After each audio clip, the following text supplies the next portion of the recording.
Olá, boa noite. Boa noite. O Senado aprova 2 indicados do governo Lula para o Banco Central. Gabriel Galípolo vai assumir a diretoria de política monetária do BC. E Ailton Aquino, a diretoria de fiscalização. 8 governadores e quase 500 prefeitos vão a Brasília negociar a reforma tributária discutida no Congresso. O ator, diretor e dramaturgo José Celso Martinez Corrêa é internado depois de um incêndio no apartamento dele em São Paulo. A seleção brasileira feminina chega à Austrália para disputar a Copa do Mundo. A CBF convida Fernando Diniz para ser técnico interino da seleção masculina. Ele vai conciliar a função com o comando do Fluminense. Em meio minuto, no Jornal Nacional. Governadores e centenas de prefeitos estão em Brasília neste momento, negociando com deputados pontos da reforma tributária em tramitação na Câmara. 9 governadores e ao menos 460 prefeitos estão em Brasília em reuniões. Desde 1995, o Brasil faz sucessivas tentativas de reforma tributária. O governo e o relator da proposta afirmam que a reforma vai simplificar e melhorar de maneira gradual a cobrança de impostos. Governadores e prefeitos dizem ter medo de perda de autonomia e de arrecadação. Os governadores participaram de 2 reuniões, a primeira delas no Ministério do Desenvolvimento. A reforma ela toca em diversos pontos, acho que é majoritariamente acertado, o conceito todo bastante acertado.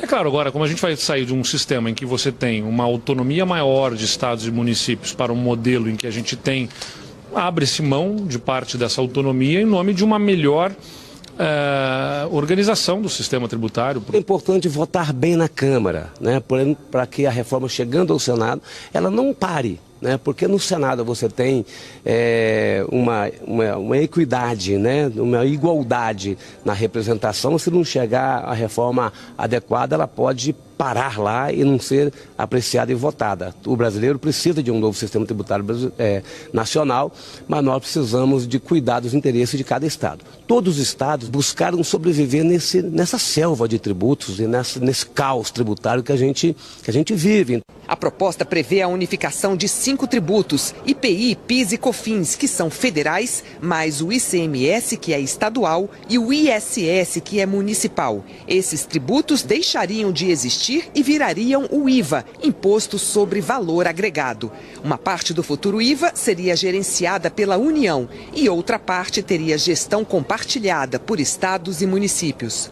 O líder do governo na Câmara, deputado José Guimarães, disse que se busca um consenso para aprovar a reforma. Do ponto de vista do que os governadores estão colocando, que querem discutir a questão da centralização, a composição e os critérios de distribuição, o governo federal cede em alguma coisa, sentando e conversando, em compensação ganha em outras, porque nem pode ser a reforma do governo federal e nem pode ser a reforma dos governadores.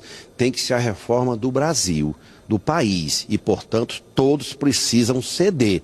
A busca de um consenso também é prioridade do relator. Temos que pensar no nosso país. Eu não estou aqui defendendo o A nem defendendo o B. Essa é uma proposta que nasceu no parlamento e que está sendo construída com os municípios, com os estados e se discutindo com a União. Mas é uma proposta de interesse do país. À tarde, depois de uma reunião, o prefeito de Aracaju e presidente da Frente de Prefeitos, Edivaldo Nogueira, disse que os municípios são a favor da reforma tributária, mas que estão pedindo mais diálogo, por isso defendeu o adiamento. Por que votar uma reforma até sexta-feira? Por que não discutir, não debater e abrir para o debate?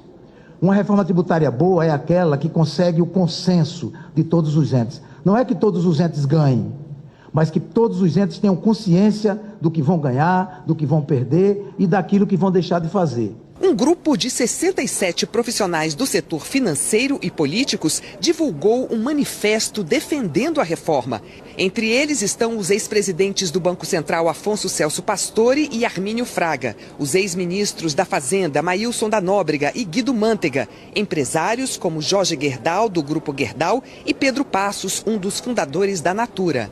E políticos de diferentes correntes, como João Amoedo, um dos fundadores do Partido Novo, e Roberto Freire, presidente do Cidadania. A carta afirma que agora temos a melhor janela para a aprovação da reforma tributária, discutida há 35 anos, porque há um alinhamento político entre o Congresso, governo federal e a maioria dos estados e municípios, além do setor privado. A reforma tributária, segundo o manifesto, é uma oportunidade de deixar um legado de prosperidade. O relator tem recebido sugestões de mudanças no texto e tem debatido as propostas. O objetivo é vencer resistências e apresentar o parecer final assim que o presidente da Câmara, Arthur Lira, pautar a votação em plenário. Um dos pontos em discussão é um mecanismo para que os impostos arrecadados em operações de compra e venda dentro de um determinado estado fiquem no próprio estado. E o que for arrecadado em operações interestaduais, por exemplo, um bem vendido por uma empresa no Rio de Janeiro para um consumidor em São Paulo, siga para o Conselho Federativo. Com esse mecanismo, o relator tenta superar as divergências com um grupo de governadores, do qual fazem parte Tarcísio de Freitas, de São Paulo, Ronaldo Caiado, de Goiás e Cláudio Castro, do Rio de Janeiro. Eles dizem que no texto atual, os estados perdem autonomia para gerenciar recursos. No fim da tarde, o relator teve mais uma rodada de debates com partidos. Nós estamos buscando uma solução que possa contemplar a todos. E o limite dessa solução é o não comprometimento do nosso sistema tributário novo com a adoção de um IVA. O IVA, nós não podemos ter um IVA estruturado que, por exemplo, não possibilite a garantia, né, de transferência e compensação dos créditos, por exemplo. Tanto dos municípios quanto dos estados e das empresas. Então esse é um ponto que é relevante, é caro para todos os entes da federação. Então qualquer solução que é proposta a gente tem que levar em consideração com muita tranquilidade, né? Parlamentares e governadores continuam discutindo a reforma tributária. Na agenda de votações também há outro projeto importante para o governo. O repórter Vladimir Neto está no Congresso e tem mais informações. Boa noite, Vladimir. Está presente no plenário. Deputado João Daniel, Boa noite, Ana Paula, Heraldo, boa noite a todos. Bom, esse esforço para viabilizar as votações segue agora à noite. O projeto que retoma o voto de qualidade no CARF, o Conselho Administrativo de Recursos Fiscais, que julga conflitos entre contribuintes e o fisco, ia ser votado hoje. Mas o relator do projeto, o deputado Beto Pereira, do PSDB, ainda não conseguiu todo o apoio necessário ao texto e disse agora há pouco que a expectativa é que essa votação aconteça amanhã. O voto de qualidade dá poder de decisão ao representante do Ministério da Fazenda em casos de empate nas votações dos recursos. E uma lei aprovada pelo Congresso em 2020 prevê que o empate nas votações favoreça o contribuinte.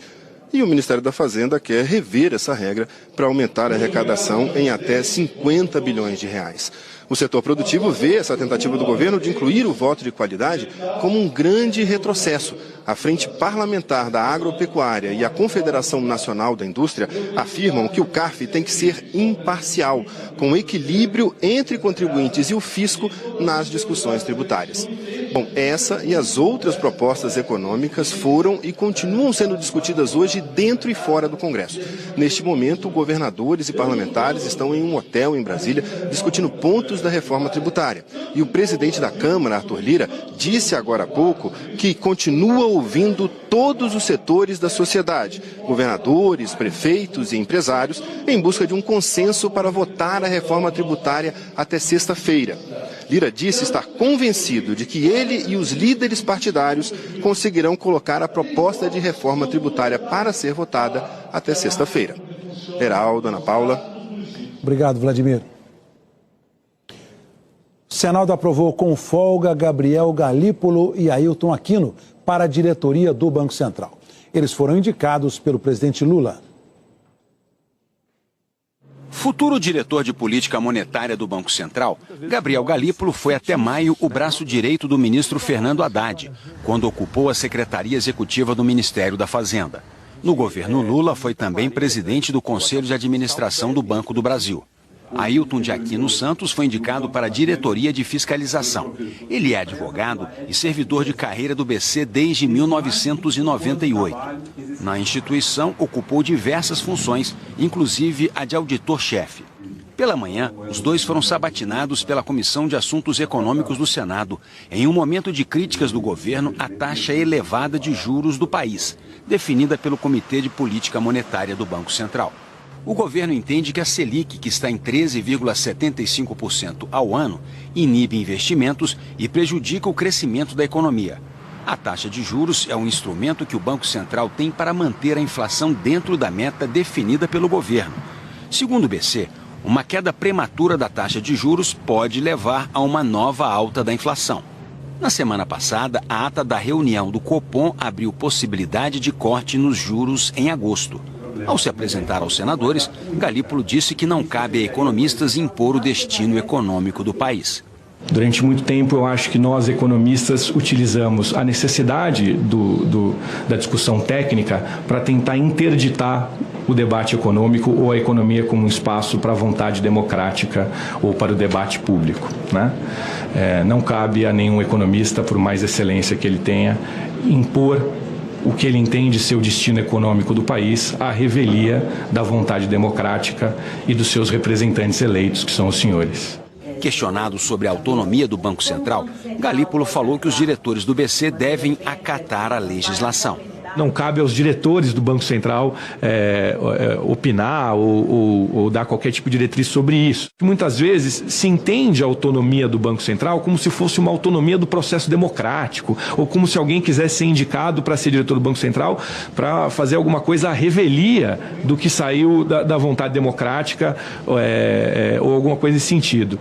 O que não é o desejo de ninguém, eu tenho certeza de que está ocupando ou que está como candidato para ocupar o papel de uma autarquia, né? E isso é visível, inclusive, porque os diretores e o próprio diretor-presidente sempre está muito disposto a dialogar, a vir todas as vezes que é convidado ou convocado e a falar publicamente. Então, talvez é preciso se entender que é óbvio que é o poder eleito democraticamente à vontade das urnas que determina qual é o destino econômico da nossa sociedade. É através desse debate que a gente vai determinar. A autonomia técnica e operacional é aquilo que foi determinado e aquilo que os diretores devem perseguir e seguir. No mesmo tom de Galípolo, Ailton Aquino disse que o Banco Central é uma autarquia de Estado e não de governo. Nós temos que nos curvar ao que está na Lei Complementar 179 e principalmente lá no parágrafo 1º e artigo 1º e seu parágrafo, que nós temos que pensar na estabilidade do sistema financeiro e também no pleno emprego e no desenvolvimento do país, tá? Então eu deixo aqui, como servidor de carreira na casa, uma defesa da decisão política do Congresso.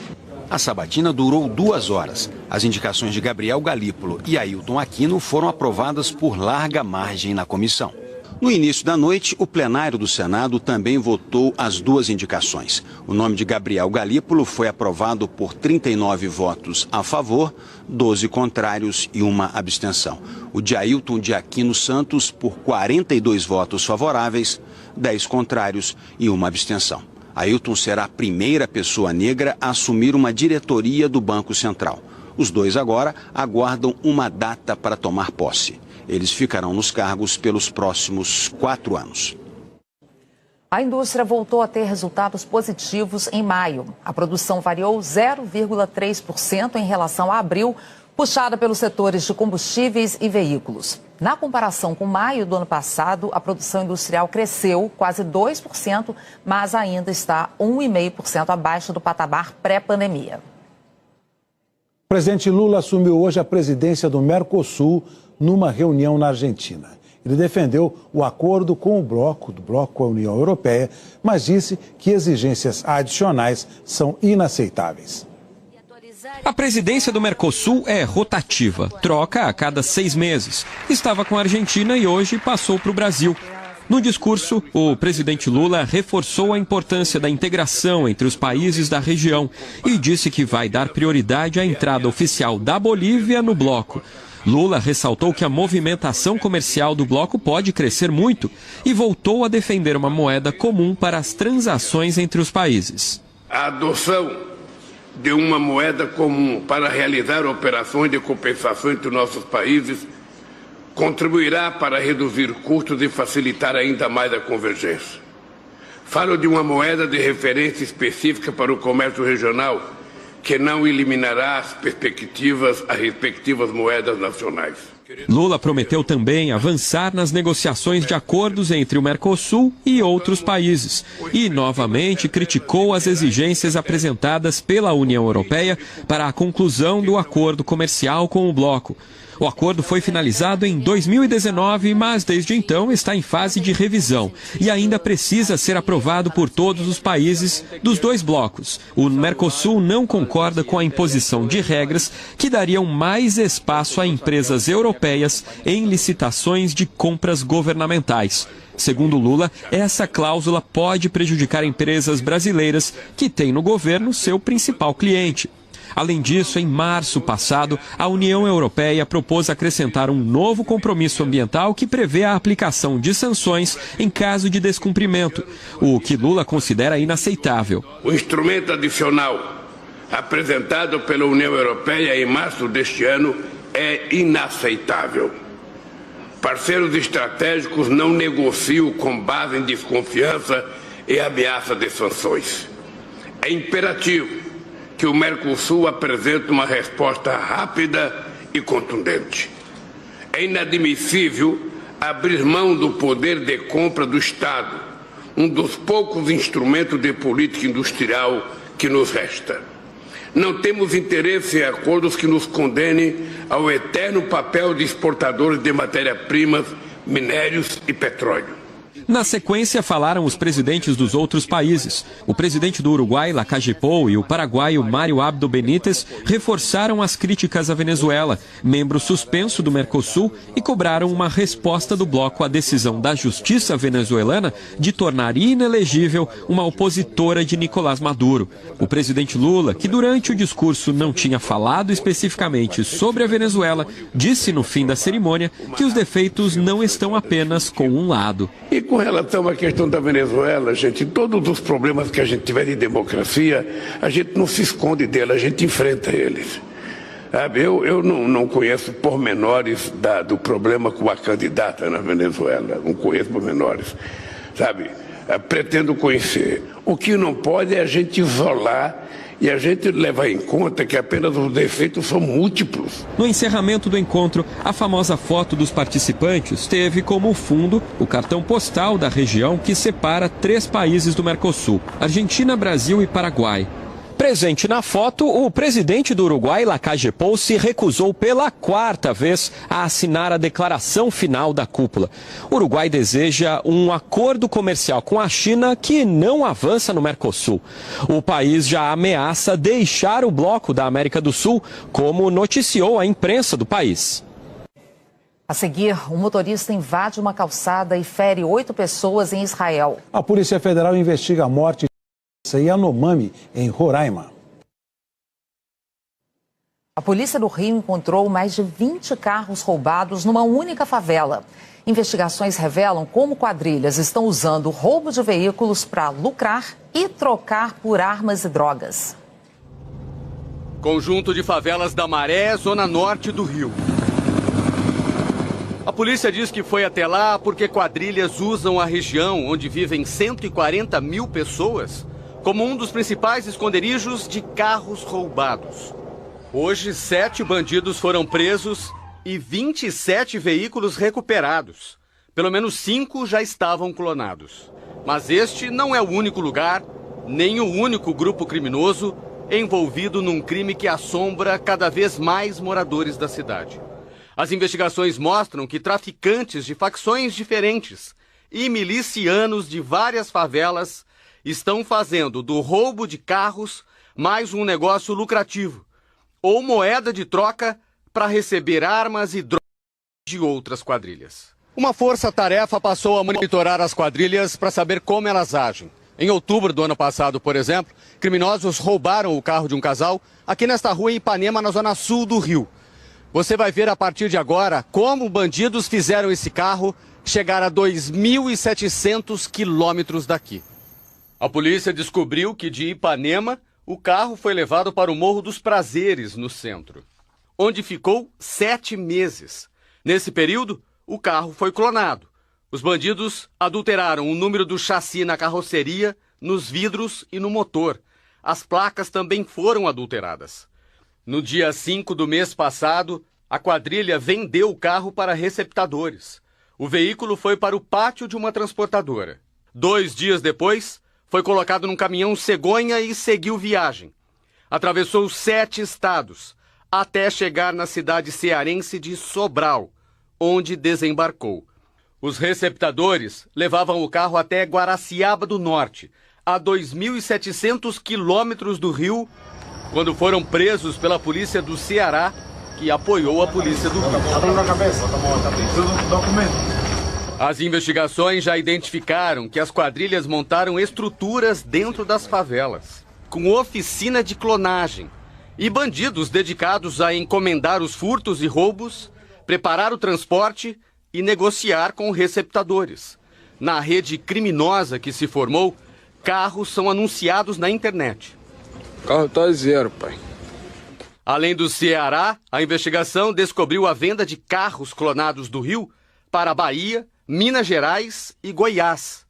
E carros brasileiros também estão atravessando a fronteira em direção ao Paraguai. Essas organizações, elas além de lucrarem recebendo dinheiro por isso, elas fornecem o próprio veículo aos traficantes que usam ele como moeda de troca, por troca de armas, que vem muitas vezes de outros estados e até de fora do país.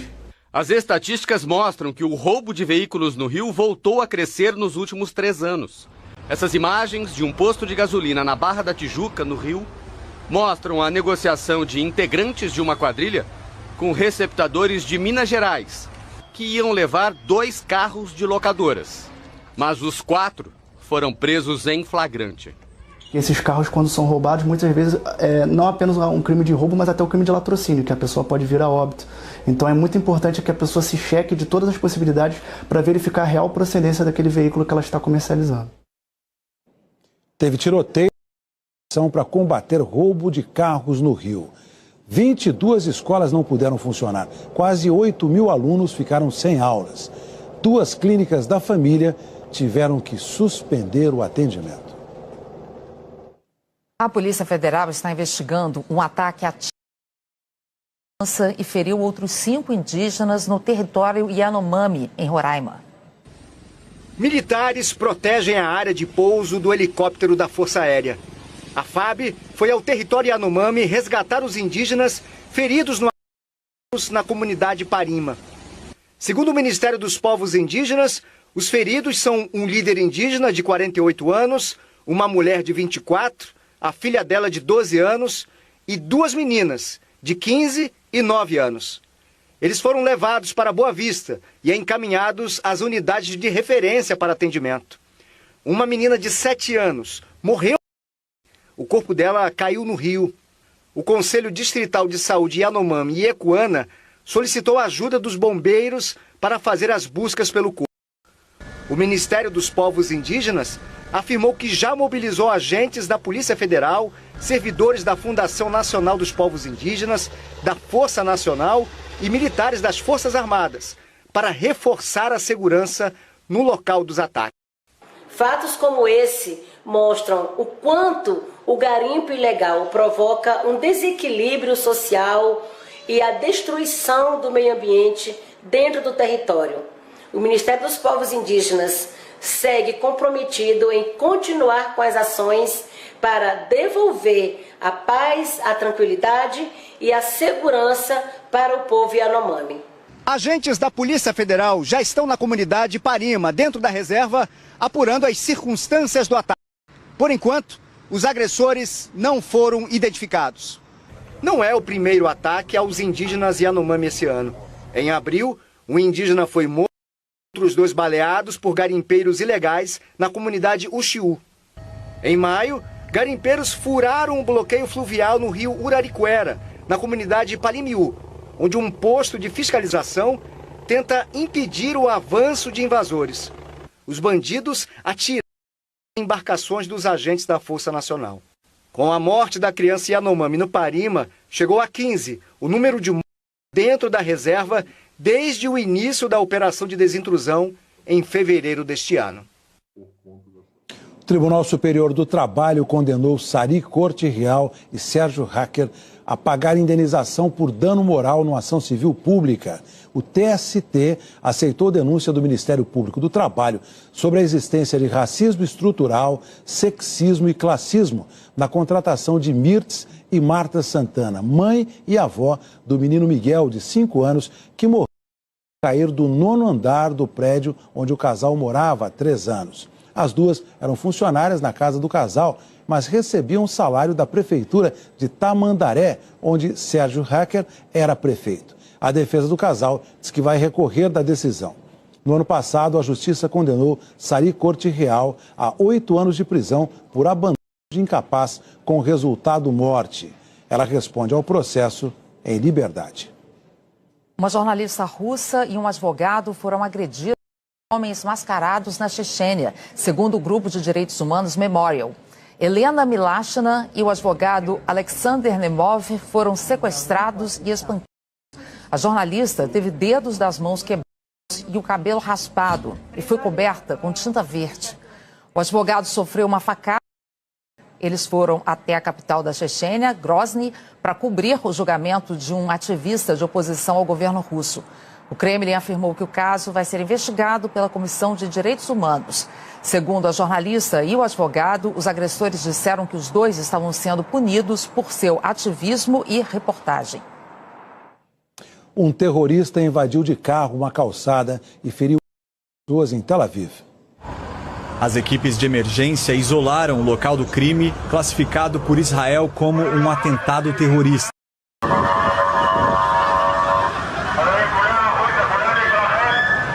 Testemunhas relatam que por volta de 1 da tarde, pelo horário local, o criminoso avançou de carro sobre a calçada e atropelou estavam perto de uma parada de ônibus. Ao sair do veículo, ele ainda as pessoas no local. Acabou sendo morto com um tiro. Segundo a polícia, ele era um palestino de 20 anos, morador da Cisjordânia. O grupo Hamas, formado por militantes palestinos radicais, assumiu a responsabilidade pelo ataque. O porta-voz do grupo disse que o atentado foi um ato heróico e uma retaliação à operação do governo israelense na cidade de Jenin. Ontem, as tropas de Israel lançaram a maior ofensiva militar na Cisjordânia dos últimos 20 anos. Com incursões terrestres, além de drones e bombardeios aéreos. Quase 2.000 soldados avançaram sobre o campo de refugiados, que abriga cerca de 18.000 pessoas. Israel declarou que o alvo era a infraestrutura de núcleos terroristas, onde eram armazenados armamentos e explosivos. Hoje, durante o segundo dia de operação, o governo de Benjamin Netanyahu afirmou que as ações estavam quase concluídas. Imagens mostram várias nuvens de fumaça nas proximidades do campo de refugiados de Jenin. A polícia de Israel alertou os moradores que novos ataques são esperados no país enquanto os militares avançam na Cisjordânia. O conflito na região tem se intensificado desde o início do ano, com cerca de 200 mortos dos lados. O primeiro-ministro israelense vem sendo pressionado por grupos ultranacionalistas que o ajudaram a voltar ao poder e que exigem respostas mais duras contra os palestinos. A seguir, o incêndio no apartamento do diretor de teatro José Celso Martinez Correia, em São Paulo. A seleção brasileira feminina chega à Austrália para a Copa do Mundo. Morreu o ex-governador e criador do estado do Tocantins, José Wilson Siqueira Campos. Ele tinha 94 anos e sofria de câncer nos ossos. Desde a semana passada, estava internado com uma infecção respiratória. O governador fica de lado, para surgir o companheiro de manga de camisa, sem gravata, para falar com o coração e a emoção. José Wilson Siqueira Campos nasceu em Crato, no interior do Ceará. Aos 13 anos, perdeu a mãe. Chegou a viver na rua e ser seringueiro no Amazonas, até virar agricultor em Colinas, no então norte de Goiás. Foi lá que iniciou a carreira política. Em 1965, se elegeu vereador pela extinta Arena, que apoiava o governo militar. Em 1971, foi eleito deputado federal, cargo que ocupou por 5 mandatos. Siqueira era um dos que sonhavam em desmembrar o antigo norte de Goiás. Ousou imaginar nascer de um grande território pouco povoado, entre a Amazônia, o Cerrado e a Caatinga, um novo estado, o Tocantins. Quando a emenda que criava o estado foi aprovada, Siqueira foi eleito o primeiro governador para um mandato de 2 anos, cargo que voltou a ocupar entre 1995 e 2003. Em 2011, foi eleito governador para o 4º mandato desde a criação do estado. Siqueira não concluiu o governo. Renunciou em 2014, abrindo caminho para o filho disputar uma vaga no Legislativo. Ao longo de mais de meio século de vida política, Siqueira Campos também se viu envolvido em polêmicas. O Ministério Público denunciou aplicações irregulares de mais de R$1 bilhão da Previdência Estadual. Aos 90 anos, ainda estava ativo na política e chegou a assumir o mandato de senador da República.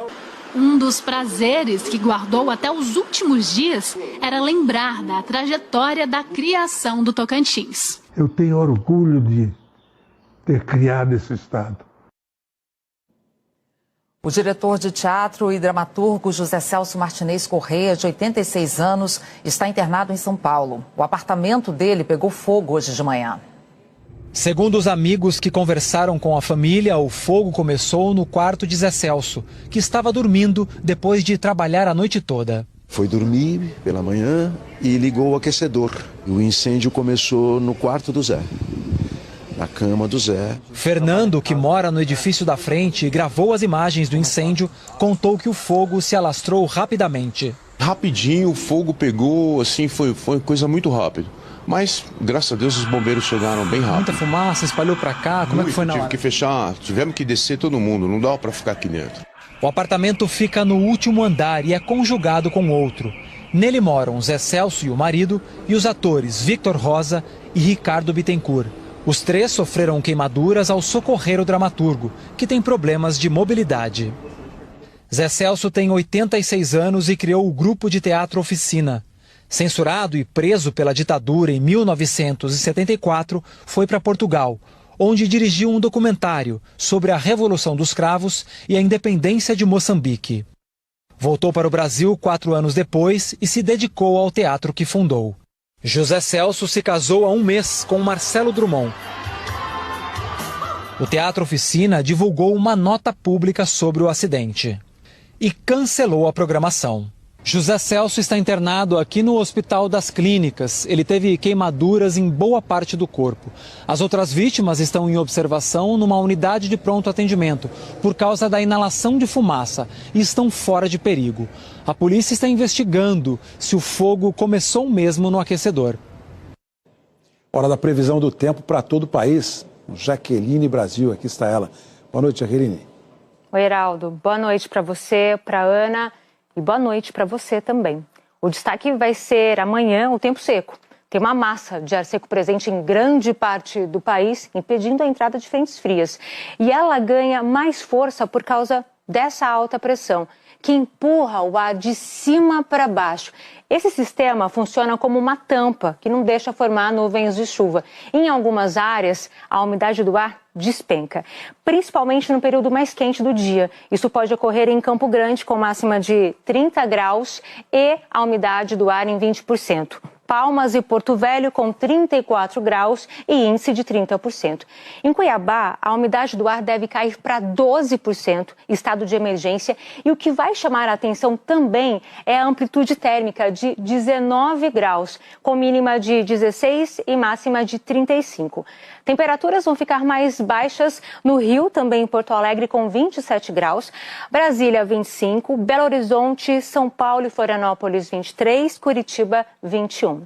Previsão de chuva isolada no litoral de Santa Catarina, ali do Amazonas também até o Maranhão, do Rio Grande do Norte até o Espírito Santo. Pode chover forte nas áreas em verde escuro, no sul gaúcho, Sergipe, Bahia, Amapá e Pará. Em Belém, em Macapá, é onde deve chover mais, com 20 e 30 milímetros e máximas de 31 e 30 graus. Chove também em Salvador e Aracaju, com máximas de 27 graus. Tem uma frente fria prevista para chegar ao sul do país na quinta-feira. E como ela não deve ser forte, não vai conseguir avançar para as outras regiões. Até sexta-feira, a previsão é que a chuva se espalhe pelo Rio Grande do Sul. Tem alerta de temporais. No fim de semana, ela traz uma garoa para São Paulo. E só. Os altos volumes vão se concentrar em cidades gaúchas, por exemplo, Porto Alegre. Pode chover quase 100 milímetros entre quinta-feira e sábado. Boa noite para vocês, Heraldo, Ana. Para você também, Jaqueline, até amanhã. E o mundo teve ontem o dia mais quente desde o final do século XIX. A temperatura média da Terra chegou aos 17 graus, segundo a Agência de Previsão Ambiental dos Estados Unidos. Cientistas acreditam que o aumento do calor é intensificado pelo El Niño, um evento climático natural, e também pelo aumento das emissões de dióxido de carbono. A seleção brasileira feminina de futebol desembarcou na Austrália para disputar a Copa do Mundo. Sem saber se a porta do hotel era para lá ou para cá, ou até incansavelmente felizes, como a capitã Rafael. Vou no Brasil! Essa viagem nunca acaba! Todas as reações das 26 jogadoras do Brasil ao chegarem à Austrália eram justificáveis. Entre Brasília e Brisbane, elas cruzaram 14.692 quilômetros numa viagem que durou 24 horas com escala no Tahiti. Não há jeito fácil de chegar à Austrália. Pelo menos, o voo era fretado e o hotel em Gold Coast, cidade da preparação para a Copa, é 5 estrelas. No avião, aqui no hotel, toda a estrutura faz com que a gente literalmente só pense em jogar, dê o nosso melhor para trazer esse título aí para o Brasil.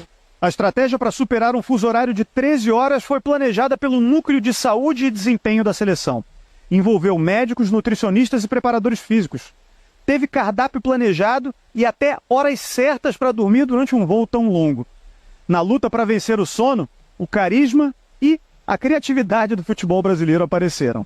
Tentamos seguir ao máximo esse protocolo, porque é importante agora também para a recuperação e para a gente estar pronta já para o treinamento o mais rápido possível. Mas foi muito legal, a gente inventou o que tu imagina dentro do voo para ficar acordado. Para seguir essa planilha detalhada e dormir apenas 3 horas no voo inteiro, a meio-campista Ari Borges virou MC Ariadne. Em caixa de som no último volume, ela acordou as cansadas e pôs meio time para dançar, tipo o atacante Andressa Alves. Pausa para o momento Tamires na passarela. Aprovado pela comissão técnica. Voltou com a voz e violão da zagueira Mônica. Dias da estreia na Copa contra o Panamá, um time evidentemente entrosado. Fernando Diniz, do Fluminense, chegou agora há pouco à sede da CBF no Rio de Janeiro para assinar o contrato de técnico da seleção masculina de futebol. A informação sobre o convite foi publicada primeiro no site ge.globo.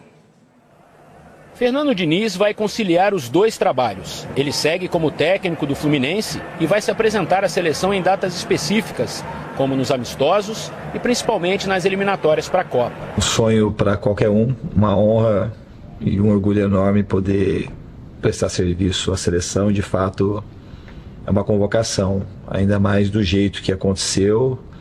É um trabalho conjunto da CBF com o próprio Fluminense e eu tenho muita convicção de que a gente tem tudo aí para levar isso adiante e fazer o que dê certo. A CBF e o Fluminense chegaram a um acordo para que a situação não prejudique o time carioca, que está disputando o Campeonato Brasileiro e se classificou para as oitavas de final da Libertadores.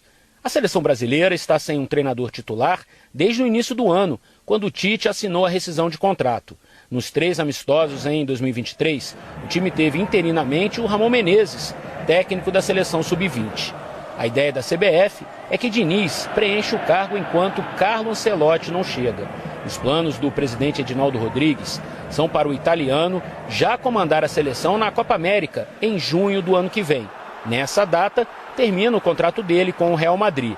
Diniz e Ancelotti podem até trabalhar juntos, se o técnico brasileiro quiser seguir na comissão com o treinador italiano. E era um nome que vinha sendo falado, principalmente pelo trabalho que foi desenvolvido no Fluminense nos últimos tempos. A gente não sabe se ele vai continuar na comissão técnica, se essa espera do Ancelotti até 2024 ela realmente vai acontecer. Mas acho que é um bom nome para você ter um início de trabalho. O primeiro compromisso do novo treinador será na abertura das eliminatórias para a próxima Copa do Mundo em 2026. O Brasil vai receber a Bolívia e vai até Lima para enfrentar a seleção peruana. Esses 2 jogos vão acontecer entre os dias 4 e 12 de setembro. Até o fim de 2023, haverá ainda mais 4 partidas. todas pelas eliminatórias, contra Venezuela, Uruguai, Argentina e Colômbia. Treinar um time e a seleção brasileira ao mesmo tempo não é uma situação inédita. Entre os anos de 1998 e 2001, por exemplo, Vanderlei Luxemburgo, técnico do Corinthians, e Emerson Leão, do Sport, se dividiram entre a seleção e os seus clubes. O trabalho da seleção é diferente dos clubes. O clube é o dia a dia. A seleção pega na segunda-feira para ter o jogo na quarta ou na quinta ou então no final de semana. É completamente diferente o trabalho, mas eu acho que ele tem competência para tocar isso. Fernando Diniz assinou por 1 ano como técnico da seleção brasileira e vai ser apresentado amanhã pela CBF. Começa hoje a fase de quartas de final da Copa do Brasil. Um é tricampeão do torneio, o outro nunca chegou numa decisão. Mas o retrospecto recente dá cores vivas ao confronto. É que o Corinthians acabou eliminado pelo América Mineiro na última vez em que se encontraram, num mata-mata de Copa do Brasil, 3 anos atrás. A Copa do Brasil é muito importante, não só para nós jogadores, mas também para a instituição, até porque a parte financeira ajuda muito no decorrer do ano, então a gente tem que tentar fazer o melhor para ir em busca desse título.